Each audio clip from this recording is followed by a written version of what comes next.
কোরবানির ঈদ সামনে রেখে চট্টগ্রামের বাজারে আবারও অস্থির নিত্যপণ্যের দাম। সবজি থেকে শুরু করে মাছ, মাংস, ডিম, এমনকি আদা রসুনের দামও বেড়েছে কয়েক দফায়।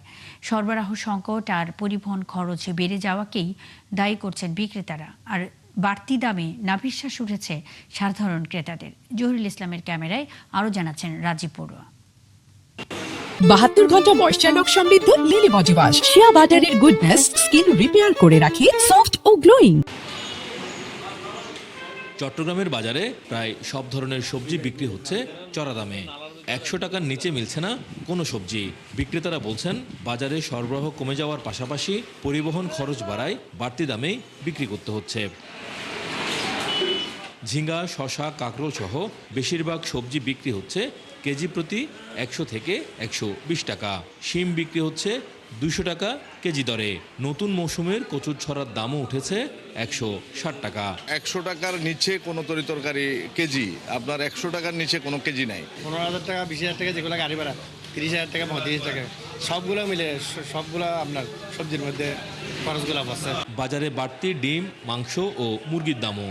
2 সপ্তাহে ডিমের দাম ডজন প্রতি 20 টাকা বেড়ে বিক্রি হচ্ছে 140 টাকায়। ব্রয়লার মুরগি বিক্রি হচ্ছে 180 থেকে 190 টাকা, সোনালী 360 এবং দেশি মুরগি বিক্রি হচ্ছে 700 টাকা কেজিতে। অন্যদিকে গরুর মাংস বিক্রি হচ্ছে 850 থেকে 1000 টাকা কেজি দরে।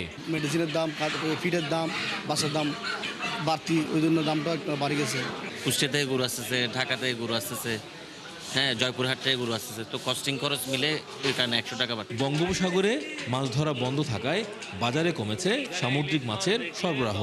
এতে চট্টগ্রামের বাজারে সামুদ্রিক মাছের দামও কিছুটা চড়া। সব দিকে দাম বাড়তে, দেশি মাছটা একটু দামই বাড়তি।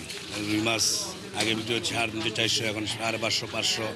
মাছ যদি দাম দিয়ে আনি, কিন্তু আগের মতো সেই কাস্টমারগুলো নাই।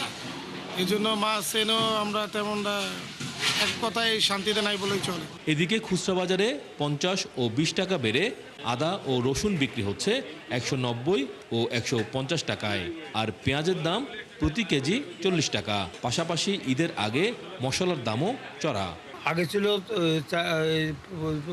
600, 580, 600, এখন সেই জিরা বিক্রি করতে 650 টাকা। গত সপ্তাহে আদা ছিল আপনার 130 টাকা, 140 টাকা। এ সপ্তাহে এসে এটা 180 টাকা, 190 টাকা। ক্রেতারা বলছেন, প্রতিদিন বাজারে এসে নতুন দাম শুনতে হয়। ঈদের আগে বাজার মনিটরিং না করলে মানুষের কষ্ট আরও বাড়বে। কোনো একটা কিছু খাওয়ার জন্য ইচ্ছে থাকলে শুধু দেখে চলে যায়, খাইতে পারি না। মনিটরিং নাই, যতটুকু আছে হয়তো বা জনসংখ্যা তুলনায় কম। বাজার নিয়ন্ত্রণে প্রশাসনের কার্যকর মনিটরিং ও দ্রুত পদক্ষেপের দাবি জানিয়েছেন ক্রেতারা। রাজীব বড়ুয়া, 71, চট্টগ্রাম।